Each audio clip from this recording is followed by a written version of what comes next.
नमस्कार दोस्तों, स्वागत है आपका स्टडी फॉर सिविल सर्विसेज में। यदि स्टडी फॉर सिविल सर्विसेज के छात्र हैं तो ये वाला टेलीग्राम जरूर ज्वाइन करके रखिए। यूट्यूब चैनल में हमारे साथ है तो भी ये वाला टेलीग्राम ज्वाइन करना बहुत ज्यादा जरूरी है। सारे नोटिफिकेशन, सारे अपडेट, सारे मोस्ट इंपोर्टेंट पिक्स, सारा रिवीजन सब कुछ यहाँ पे बताया जाता है। टेस्ट को ध्यान से अटेम्प्ट करिए और बताइए कितना स्कोर आपने किया है, कितने सही किए हैं टोटल क्वेश्चन में से। सभी लोग अपना अपना स्कोर जरूर कमेंट करिए। देखिए ये हमारा एससीएस डेली क्विज चैनल है, इसमें डेली क्विज होती है, बिल्कुल फ्री में, इसको जरूर ज्वाइन कर लीजिएगा।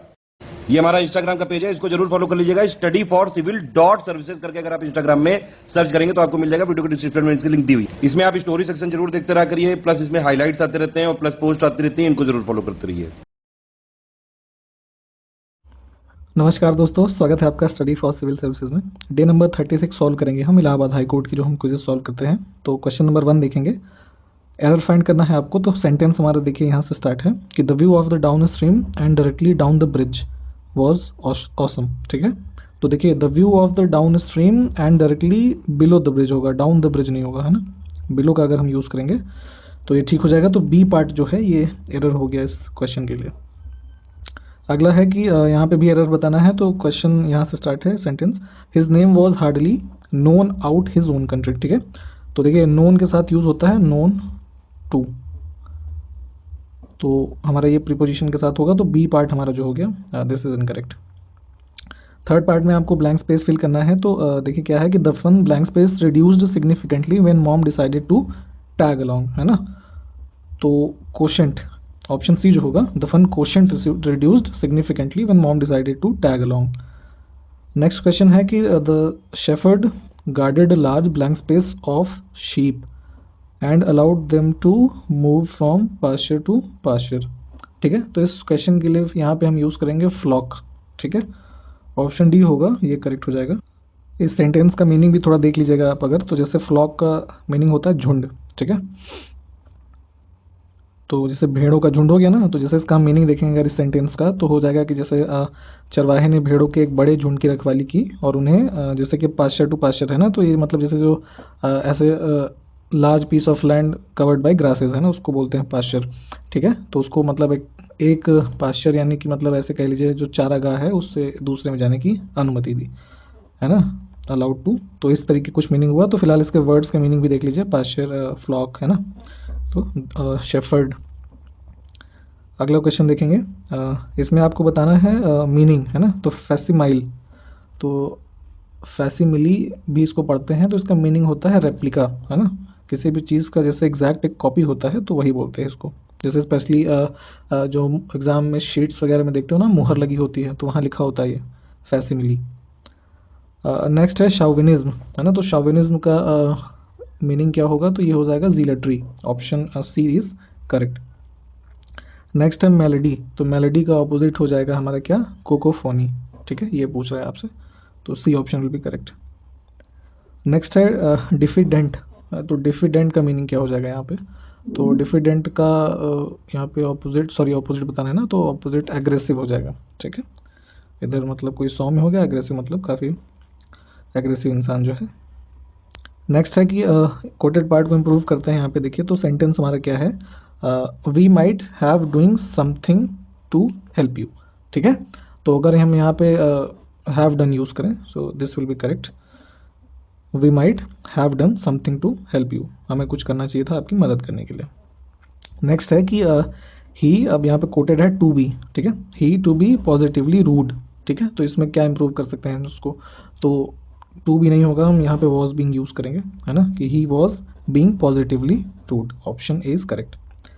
नेक्स्ट है कि आपको देखिए ईडियम का मतलब बताना है, to have finger in every pie. ठीक है, to have finger in every pie का यहाँ पे देखिए ऑप्शन बी जो दिया है, to be involve in a large and varied number of activities और एंटरप्राइजेस, है ना, मतलब कि कई सारे व्यवसायों में एक साथ एंगेज रहना, अपने आप को उसमें सम्मिलित किए हुए रहना, इन्वॉल्व रहना। तो to have a finger in every pie. Next है to make up one's mind. ठीक है, इस ईडियम का मीनिंग क्या होगा, तो ये हो जाएगा टू मेक अ डिसीजन, है ना, और टू डिसाइड, अपना मन बनाना है किसी चीज़ के प्रति, to make up one's mind. Next है कि one word substitution, distorted representation of something, तो इसको क्या बोलेंगे, तो this will be travesty. Option A will be correct, distorted representation of something. Next है a feeling of intense longing for something, है ना, a feeling of intense longing for something का हो जाएगा ऑप्शन है यर्निंग। किसी चीज़ की आपको बहुत लंबे टाइम से कह लीजिए ऐसे डिमांड है ना, a feeling of intense longing for something. Correctly spelled word बताना है आपको, तो देखिए परवर्टेड वर्ड है जिसको चार अलग तरीके से लिखा गया है, तो करेक्ट स्पेलिंग जो होती है हमारी ऑप्शन ए होती है, परवर्टेड, और इसका हिंदी मतलब विकृत है ना। अगला है देखिए ब्लाइंडनेस वर्ड को कैसे लिखेंगे, तो करेक्टली स्पेल्ड होगा ऑप्शन डी, ब्लाइंडनेस, ठीक है। और इसका जैसे हिंदी मीनिंग होता है कि जैसे ऐसे समझिए सौम्यता, ठीक है, नॉट स्ट्रॉन्ग और हार्श इन इफेक्ट ऑफ और क्वालिटी, ब्लाइंडनेस। नेक्स्ट है इसको मीनिंगफुल ऑर्डर में आपको अरेंज करना है, तो देखिए अब इसको अगर हम ऑप्शन डी के हिसाब से देखें, क्यू पी आर के हिसाब से, तो एक मीनिंगफुल ऑर्डर बन जाएगा ये, ठीक है। अगला है यहाँ पे भी आपको अरेंज करना है, ठीक है, तो इसको हम करेंगे ऑप्शन सी के हिसाब से, क्यू पी आर, ठीक है। तो क्या हो गया कि I hear the sound of the blow while I see his tool raised above his head, ठीक है, तो सी वाला ऑप्शन करेक्ट हो गया। अब नेक्स्ट देखिए रीजनिंग के क्वेश्चंस हैं कि क्या जिस प्रकार डब्ल्यू टी क्यू के लिए डी जी जे लिखा है, तो एन के एच के लिए हम क्या लिख सकते हैं। तो कुछ इसका लॉजिक ये है कि देखिए डब्ल्यू टी क्यू है ना, तो जैसे इनकी पोजीशंस क्या है, डब्ल्यू होता है अपना 23, टी होता है अपना 20 और क्यू होता है 17, ठीक है। और डी जी जे का कोड है हमारा जैसे डी होता है 4 अपना, जी होता है 7 और जे 10, ठीक। तो अब क्या है, ये ऑपोजिट लिखे हुए हैं बेसिकली, है ना। तो जैसे कि ये अब देखिए जैसे हम जेड के साइड से देखें तो ये है ना कितने चौथे पोजीशन पे है, ठीक। तो ये आगे की पोजीशन से क्या है, फोर्थ पोजीशन पे हमारा डी है, ठीक। तो ये लॉजिक कुछ इस तरह बन गया है।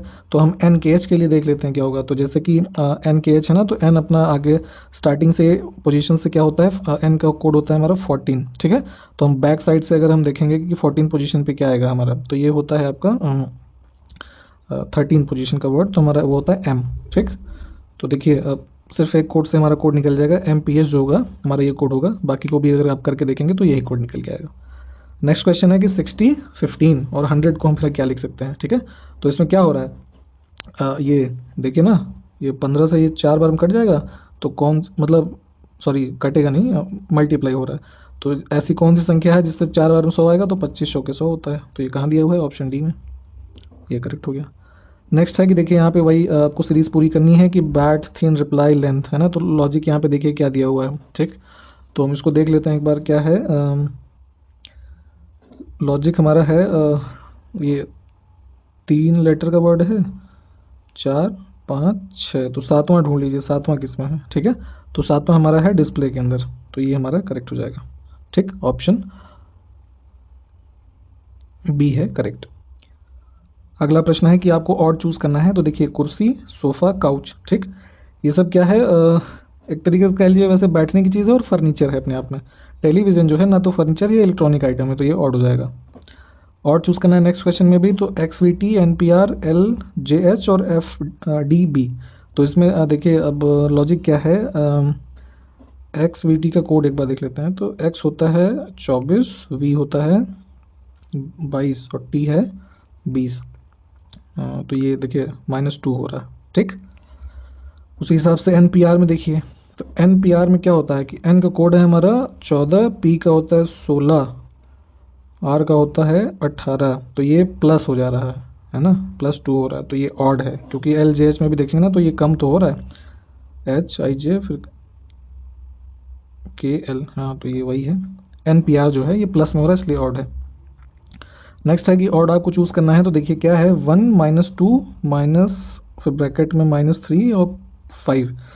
तो ये बेसिकली -3 क्या है, ये 3 है ना, ये पॉजिटिव नंबर ही है। तो जो -2 है ये हमारा नेगेटिव नंबर है, बाकी 1 भी पॉजिटिव में है, 5 भी पॉजिटिव है, तो ऑप्शन बी जो है -2, this is odd. Next question है कि देखिए टोकेनिज्म में एक वर्ड दिया है, तो कौन सा वर्ड इसमें से नहीं बनेगा हमारा, हम ये देख लेते हैं। तो हमारा जो नेम्स है ना, ऑप्शन ए, ये नहीं बन पाएगा यही, तो क्योंकि क्या है कि ए कहीं है ही नहीं ना टोकेनिज्म में, तो इसलिए यही हो गया। नेक्स्ट है कि if on a sale there is 30% discount on the marked price of ₹2500 but the sale is done at ₹1400 only, तो what additional discount in percentage did the customer get, वही चीज़ यहाँ नीचे हिंदी में लिखी है और ऑप्शन है हमारे 10, 20, 15, 25। तो इसको सॉल्व करते हैं। यहाँ पे देखिए, तो पहला हम SP एक बार देखिए निकाल लेते हैं। क्या कहा जा रहा है कि एक बिक्री में 2500 के अंकित मूल्य पर 30% की छूट मिलती है। ठीक है, तो 25% की छूट अगर मिल रही है, सॉरी 30% की छूट मिल रही है, तो क्या होगा ये 2500 है ना। तो हमारा फर्स्ट SP आ जाएगा, इसको सॉल्व किया हमने, ये 1750 रुपये। ठीक है, तो अब क्या आप बोल रहे हैं आपसे कि एडिशनल डिस्काउंट उसको कुछ मिल रहा है ना, कि बिक्री 1400 पर की गई, तो 1750 फर्स्ट SP है हमारा और उसको बेचा उसने कितने 1400 में, तो ये 1400 इसमें से माइनस करेंगे तो 350 रुपये की उसको एडिशनल छूट मिल गई, है ना। तो अब यही पूछ रहे हैं कि तो ग्राहक को कितनी अतिरिक्त छूट प्रतिशत में मिली, तो ये 350 कितना प्रतिशत है 1750 का, यही निकालना है आपको। ठीक, तो क्या था 350 अपॉन 1750 इंटू 100, तो ये हो गया कितना हमारा 20%, है ना। तो ये कहाँ दिया है, ऑप्शन बी के अंदर। तो 20% की उसको अतिरिक्त छूट मिली। अगला प्रश्न है, if a sari sold for ₹1900 the seller will face 5% loss, at what price in rupees should he sell the sari to gain 15% profit. वही यहाँ नीचे हिंदी में है, तो इसको सॉल्व कर लेते हैं। तो देखिए क्या है, 1900 में बेची जा रही ना साड़ी, तो 5% का नुकसान होता है। तो क्या है ये 95% की वैल्यू अपनी है 1900 रुपये। ठीक है ना, तो 115% निकाल लेते हैं, 15% का उसको लाभ भी तो कमाना है, तो 115% की वैल्यू हम निकाल लेते हैं यहाँ पे। तो ये क्या हो जाएगा 1900 बटे 95 इंटू 115। इसको सिंप्लीफाई करेंगे आप, तो हमारा आंसर कितना निकल के आ जाएगा 2300। तो ये कहाँ दिया है, ऑप्शन डी के अंदर। तो 2300 रुपये में उसको बेचना चाहिए 15% का लाभ अर्जित करने के लिए। अगला प्रश्न है कि Pranita got 30 marks more in math than what she got in science. Her math marks are 60% of the sum of her math plus science marks, so what are her science marks. ठीक है, अब वही यहाँ देखिए हिंदी में लिखा है, तो इसको भी सॉल्व करके देखते हैं एक बार। तो हम जैसे मान लेते हैं कि विज्ञान में उसके प्राप्तांक जो हैं वो x हैं। ठीक है, तो देखिए यहाँ लिखते हैं। फिर अब दूसरा स्टेटमेंट क्या है कि गणित में विज्ञान से 30 अंक जो है वो अधिक मिले उसको। ठीक है, तो ये क्या हो जाएगा कि मैथ्स के जो मार्क्स होंगे वो विज्ञान से 30 अंक अधिक, तो x प्लस 30 ये हो जाएगा। ठीक है ना। अब अगला स्टेटमेंट क्या है कि उसे गणित में मिले अंक गणित और विज्ञान के अंकों के योग का 60% है। तो गणित के अंक अब हमारे कितने हैं x प्लस 30, तो ये क्या हो जाएगा x प्लस 30 इक्वल्स टू, अब कह रहा है कि गणित और विज्ञान के अंकों का योग, तो गणित और विज्ञान, तो विज्ञान ये गणित ये, तो मतलब x प्लस 30 प्लस x ये लिख सकते हैं का, है ना, का 60% है, तो ये 60/100।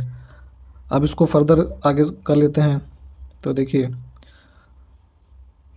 ये x plus 30 equals to 2x plus 30 into 3/5 लिख सकते हैं इसको, है ना। ये हो गया। तो अब यहाँ पे देखिए, इधर देख लीजिए, अब इसको फर्दर आगे करेंगे तो ये इसको हम लिख सकते हैं 5x plus 150 equals to 6x plus 90, है ना, ये भी लिख सकते हैं ना हम। अब इस पूरे को सॉल्व कर लेंगे इक्वल्स टू, तो क्या हो जाएगा हमारा ये, यहाँ से x की वैल्यू हमारी सॉल्व होकर आ जाएगी 60, है ना। इसको आप पेन पेपर पे एक बार अच्छे से ऐसे करके समझ लीजिए। तो 60 हमारी है किसकी वैल्यू, x की, तो x हमारा क्या था साइंस, तो यही उसके नंबर बताने थे ना आपको। यहाँ पे देखिए उसे विज्ञान में कितने मिले हैं, तो 60, ये कहाँ है ऑप्शन डी के अंदर, तो ये हमारा करेक्ट हो जाएगा। अगला प्रश्न देखेंगे कि what is the third proportional to 10 and 25। ठीक है, तो ये निकाल लेते हैं, क्या हो जाएगा हमारा थर्ड प्रोपोर्शनल, तो b² थर्ड प्रोपोर्शनल निकालने के लिए हम कर सकते हैं। तो b हमारा मान लीजिए 25, तो 25 इंटू 25 अपॉन a क्या है हमारा 10, तो ये कितना आ जाएगा 62.5 आ जाएगा, है ना। इसको सॉल्व करेंगे 625/10, तो 62.5 ऑप्शन सी। अगला क्वेश्चन है which of the following is not an operating system. ठीक है, तो ऑपरेटिंग सिस्टम, सॉरी कौन सा ऑपरेटिंग सिस्टम है इसमें से, तो यूनिक्स होता है, ठीक है। जावा, ओरेकल, एम एस ऑफिस, ये सब लैंग्वेजेस और सॉफ्टवेयर्स हैं, है ना, एम एस ऑफिस जैसे हो गया। अगला क्वेश्चन है कि binary language consist of how many digits, तो 2 होते हैं ये, 0 और 1, ठीक है। FTP का अर्थ क्या होता है, ठीक है। तो जैसे आपने कई बार कंप्यूटर टर्मिनोलॉजी में सुना होगा, तो ये होता है हमारा file transfer protocol, option D.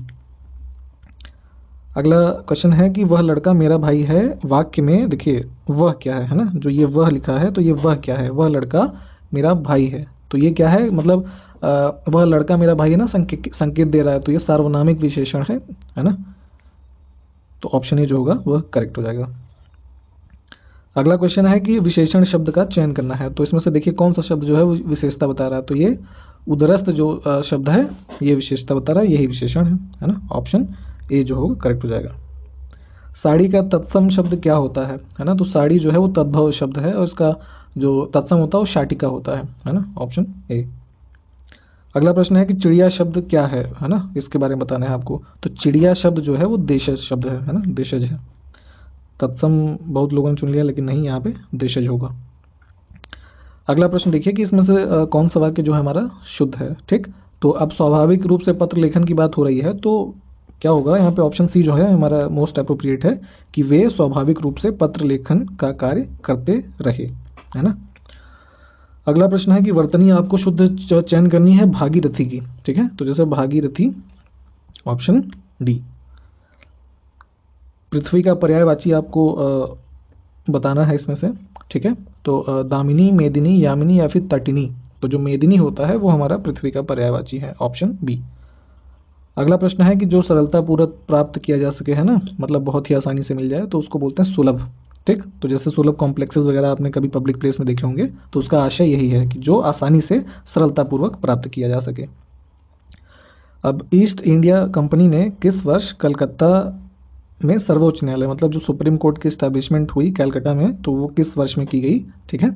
तो ये आपका उन्होंने किया था 1773 में, तो ये कहाँ है, ऑप्शन सी के अंदर। नेक्स्ट क्वेश्चन है कि in 1866 who organised the East India Association in London to discuss the context of India and to influence British public officials to promote Indian welfare, ठीक है।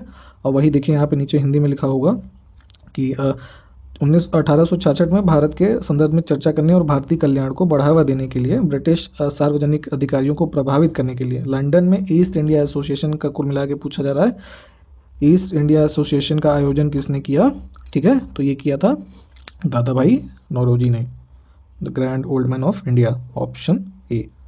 नेक्स्ट क्वेश्चन है कि विश्व की सबसे बड़ी पर्वत श्रृंखला कौन सी है, ठीक। तो ये है एंडीज, ऑप्शन सी। अगला प्रश्न है कि कायाकल्प और शहरी परिवर्तन के लिए अटल मिशन, है ना, मतलब ये है Atal mission for rejuvenation and urban transformation, AMRUT इसको शॉर्ट फॉर्म में बोलते हैं, तो ये किस मंत्रालय के अधीन है, तो अर्बन ये हाउसिंग एंड अर्बन अफेयर्स जो मिनिस्ट्री है इसके अंडर में आता है, ठीक है, ऑप्शन ए। अगला प्रश्न है कि इनमें से कौन सा भारत में कृषि विपणन, मतलब कि एग्रीकल्चरल मार्केटिंग का ड्रॉबैक नहीं है, ठीक। तो इनमें से कृषि विपणन के मुख्य दोषों में से एक नहीं है, ठीक। तो भारत में जैसे कि ऐसा समझिए कि एग्रीकल्चरल मार्केटिंग की बड़ी समस्याएं हैं, है ना। तो अब देखिए क्या है उसके रीजंस क्या क्या हैं, ठीक। तो लैक ऑफ स्टोरेज फैसिलिटी, मतलब कि जो कोल्ड स्टोरेज वगैरह होते हैं या जैसे कह लीजिए कि जो भी कमोडिटीज़ हैं उसको स्टोरेज की बड़ी समस्या है, ठीक। तो ये एक दोष है ना कृषि विपणन का एक भारत में। दूसरा है लैक ऑफ ट्रांसपोर्टेशन, तो चूंकि किसानों की आय ही इतनी कम है और ट्रांसपोर्टेशन के मीडियम्स वगैरह ईजिली अवेलेबल नहीं होते, बड़ा ही जटिल कार्य होता है, तो ये भी एक तरीके से है। फिर है मार्केट इंटेलिजेंस की कमी, लैक ऑफ मार्केट इंटेलिजेंस, है ना, ये भी है। किसान बेचारा उसको इतनी जानकारी नहीं होती है ना, जो जैसे कि जो मंडी है, अब जैसे जो ई नाम स्कीम आई है, ठीक, एग्रीकल्चर मंडीज को ऐसे इलेक्ट्रॉनिकली सर्विस प्रोवाइड करने के लिए, तो उन सब की इन्फॉर्मेशन उनको बहुत ज़्यादा नहीं मिल पाती है, ठीक। अब जैसे रिसेंटली जो फार्म लॉज वगैरह बने, तो इन सब की सही उनको नॉलेज नहीं है और उसके हिसाब से मार्केट की नॉलेज नहीं है। तो ये 3 तो हो गए आपके कौन से जो कृषि विपणन के दोष हैं। और बाकी जो अनुकूलन मंडी है ना, ये दोष नहीं है बल्कि ये सहायता करता है कृषि विपणन में, है ना, एग्रीकल्चर मार्केटिंग के लिए, क्योंकि वो एक कह लीजिए डेजिग्नेटेड प्लेस होता है जो लोकल एरियाज़ में उस पर्टिकुलर एरिया के फार्मर के लिए, है ना। तो ये जो ऑप्शन सी है this is answer, correct answer इस क्वेश्चन के लिए। नेक्स्ट है कि अंग्रेजों के समय में भारत में प्रथम जनगणना जो हुई थी, सेंसस हुआ था, जो किसके काल में हुआ था, ठीक है। तो जो सबसे फर्स्ट सेंसस हुआ था वो लॉर्ड मेयो के टाइम पे हुआ, ठीक है। आप हमको इसका जो ईयर है वो कमेंट करके बताइए। पौधे का कौन सा भाग जो है वो केसर देता है, ठीक। तो जैसे कश्मीर में बहुत ज़्यादा इसका केसर का प्रोडक्शन होता है, ठीक। तो उस केसर का जैसे जो पेड़ है ना, तो उसका कौन सा भाग जो है वो केसर देता है। तो जो उसका स्टिग्मा होता है ना, रंध्र जिसको बोलते हैं, ऑप्शन डी, ये उससे केसर प्राप्त होता है। और ज़ाफ़रान भी इसको बोलते हैं केसर को, है ना, आपने सुना होगा। अब देखिए, what is the literal meaning of term क्यो वारंटो, ठीक। तो जैसे हमारी कॉन्स्टिट्यूशन में 5 रिट्स दे रखी है ना, सुप्रीम कोर्ट और हाई कोर्ट्स के रिगार्डिंग, है ना। तो जैसे मैंडेमस है, सर्शियोरारी है, प्रोहिबिशन है, क्यो वारंटो है और हैबियस कॉर्पस है, ठीक। तो उसी में जो क्यो वारंटो है अपनी, उसका एग्जैक्ट शाब्दिक अर्थ जो आपसे वो पूछ रहे हैं, तो इसका अर्थ क्या होता है। तो ऑप्शन सी जो है कि बाय व्हाट अथॉरिटी और वारंट, मतलब किस अधिकार से, क्यो वारंटो है ना, ये आपने देखा। अगला क्वेश्चन है कि क्योटो प्रोटोकॉल जो है वो किस वर्ष केम इनटू फोर्स, मतलब वो किस वर्ष अमल में लाया गया, है ना। इन्फोर्समेंट उसका कब हुआ, तो ये हुआ था आपका 2005 में। आपका अंतिम प्रश्न है कि निम्नलिखित में से किसे प्रतिष्ठित व्यास सम्मान 2020 से सम्मानित किया गया, है ना। व्यास सम्मान जो 2020 का दिया गया वो किसको दिया गया, तो ये दिया गया आपका शरद पगारे को, ऑप्शन सी जो है दिस इज करेक्ट। तो यहाँ तक ये पूरे क्वेश्चंस हो गए, है ना। अगले क्वेश्चन सॉल्व करते रहेंगे, बने रहिए हमारे साथ, तब तक जय हिंद।